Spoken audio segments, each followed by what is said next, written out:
जय श्री राधे कृष्ण। आइए आज आप सब जानेंगे श्रावण मास वर्ष 2024 में सावन शिवरात्रि का व्रत कब किया जा रहा है। तो जानेंगे व्रत के शुभ मुहूर्त के बारे में। शिवरात्रि के दिन 4 पहर रात्रि में पूजन का क्या समय होगा, निशिता काल मुहूर्त का क्या समय होगा, किस दिन व्रत को धारण किया जाएगा। तो आइए जानते हैं इन सबों के बारे में। आप सभी भक्तों को श्रावण शिवरात्रि की ढेर सारी शुभकामनाएं। आप सभी के जीवन में भगवान भोलेनाथ, माता पार्वती की कृपा से आप सभी को सभी प्रकार के सुख और समृद्धि की प्राप्ति हो। प्रत्येक माह के कृष्ण पक्ष की चतुर्दशी तिथि के दिन मासिक शिवरात्रि का व्रत धारण किया जाता है। यह व्रत भगवान शिव जी की प्रीति के लिए, भगवान शिव जी को प्रसन्न करने के लिए इस व्रत को धारण किया जाता है। इस दिन व्रत को धारण करने से, भगवान शिव जी का पूजन करने से भगवान भोलेनाथ अपने भक्तों के सभी प्रकार के दुख तथा कष्टों को दूर करते हैं तथा सुख और समृद्धि का आशीर्वाद प्रदान करते हैं और अंत समय में भगवान शिव जी की कृपा से भगवान शिव के धाम की प्राप्ति होती है। वहीं पे श्रावण शिवरात्रि व्रत का अपना विशेष महत्व माना गया है। श्रावण का महीना जो कि भगवान शिव जी को प्रिय होता है और श्रावण के महीने में श्रावण सोमवार का व्रत और सावन शिवरात्रि का व्रत यह अनंत पुण्य फलदायी माना गया है। तो आइए जानते हैं सावन शिवरात्रि व्रत के शुभ मुहूर्त के बारे में। श्रावण मास कृष्ण पक्ष चतुर्दशी तिथि प्रारंभ समय जो कि 2 अगस्त 2024 दिन शुक्रवार दोपहर 3:29 और चतुर्दशी तिथि की जो समाप्ति है वह 3 अगस्त 2024 दिन शनिवार को दोपहर 3:52 पे चतुर्दशी तिथि की समाप्ति है। इस व्रत को जो कि निशिता व्यापनी, रात्रि व्यापनी ली जाती है। इस कारण से सभी भक्तजन 2 अगस्त 2024 दिन शुक्रवार को व्रत धारण करेंगे और इस दिन जो कि दिन और रात्रि भगवान शिव जी का पूजन करेंगे। विशेष प्रकार से 2 अगस्त की रात्रि भगवान शिव जी का पूजन करेंगे। इस बार श्रावण शिवरात्रि के दिन जो कि सर्वार्थ सिद्धि योग भी बन रहा है, जो सुबह 10:59 से शुरू होकर के अगले दिन सुबह 5:44 तक होगा, जो कि यह बड़ा ही पुण्यफलदायी बन रहा है योग। इस बार 2 अगस्त को सूर्योदय का जो समय होगा वह समय सुबह 5:26 और सूर्यास्त शाम 6:42। ब्रह्म मुहूर्त का जो समय होगा वह समय सुबह 4:17 से सुबह 4:59 तक होगा। राहु काल का समय सुबह 8:45 से सुबह 10:24 तक होगा। राहु काल समय के दौरान कोई भी शुभ कार्य या नया कार्य नहीं करना चाहिए, यह लाभकारी नहीं होता है, इस बात का ध्यान रखें। योग जो कि हर्षण योग सुबह 11:44 तक, उसके बाद वज्र योग होगा। सावन शिवरात्रि में 2 अगस्त को रात्रि में 4 पहर पूजन का जो समय होगा वह समय, पहले प्रहर पूजन का समय शाम 7:10 से रात्रि 9:48 तक होगा। दूसरे प्रहर पूजन का समय रात्रि 9:48 से रात्रि 12:27 तक होगा। तीसरे प्रहर पूजन का समय रात्रि 12:27 से रात्रि 3:05 तक होगा। चौथे प्रहर पूजन का समय रात्रि 3:05 से अगले दिन सुबह 5:43 तक होगा। 2 अगस्त की रात्रि निशिता काल मुहूर्त का समय रात्रि 12:06 से रात्रि 12:49 तक होगा। जो भी सावन शिवरात्रि का व्रत धारण करेंगे वो सभी व्रत का पारण 3 अगस्त को करेंगे। पारण का समय सुबह 5:43 से दोपहर 3:48 तक होगा।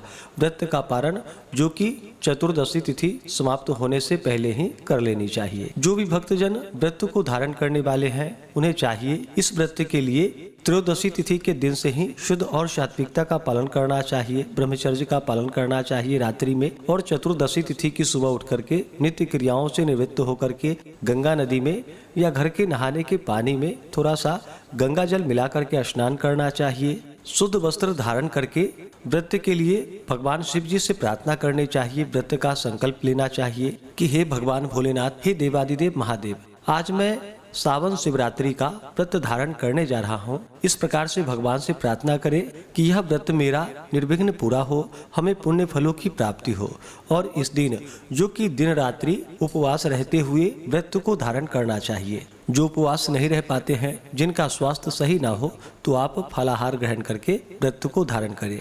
और इस दिन सुबह के समय में भगवान शिव जी का पूजन करें और रात्रि में विशेष प्रकार से 4 प्रहर भगवान शिव जी का पूजन करना चाहिए और अगले दिन जाकर के व्रत का पारण करना चाहिए। इस दिन भगवान शिव जी का जो कि जल से अभिषेक करे, पंचामृत से अभिषेक करे, सुगंधित जल कर्पूर के जल से भगवान शिव जी का अभिषेक करे। जल में काले तिल डाल करके इस दिन भगवान शिव जी का अभिषेक करना चाहिए। सुगंधित द्रव्य चंदन आदि डाल करके भगवान शिव जी का अभिषेक करना चाहिए। अलग अलग वस्तुओं से भी, जैसे कि दूध, घृत, शक्कर, मधु, इन सबों से अभिषेक करना चाहिए। फिर अंत में शुद्ध गंगा जल से अभिषेक करके भगवान शिव जी को जो कि सफेद वस्त्र या पीला वस्त्र अर्पित करनी चाहिए।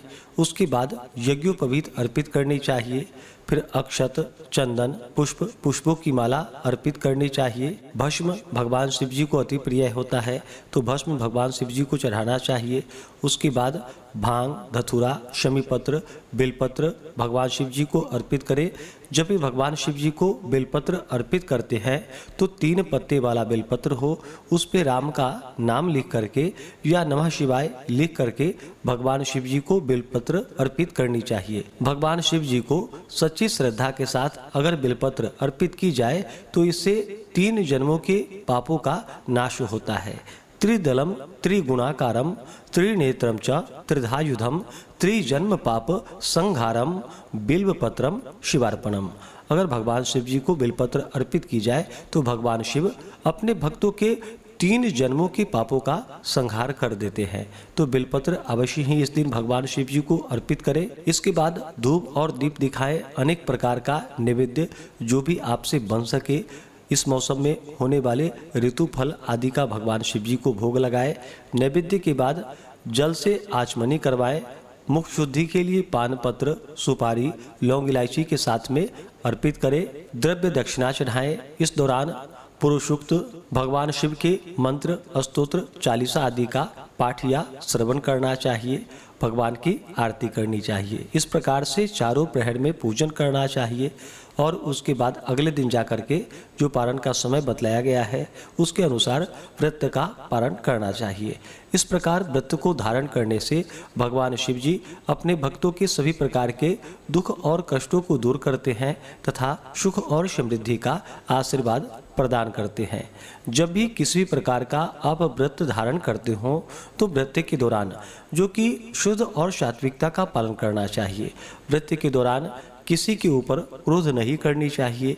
अपने मन में किसी के प्रति ईर्ष्या या द्वेष का भाव नहीं लाना चाहिए। ब्रह्मचर्य का पालन करना चाहिए। तामसिक वस्तुओं का या नशीले पदार्थों का सेवन बिल्कुल भी नहीं करनी चाहिए। धर्म का आचरण करते हुए रहना चाहिए। अपने से बड़ों का सदा ही आदर और सम्मान करना चाहिए। इस प्रकार धर्म का आचरण करने से अनंत फलों की प्राप्ति होती है। तो आशा करता हूँ कि यह जानकारी आपको अच्छा लगा हो।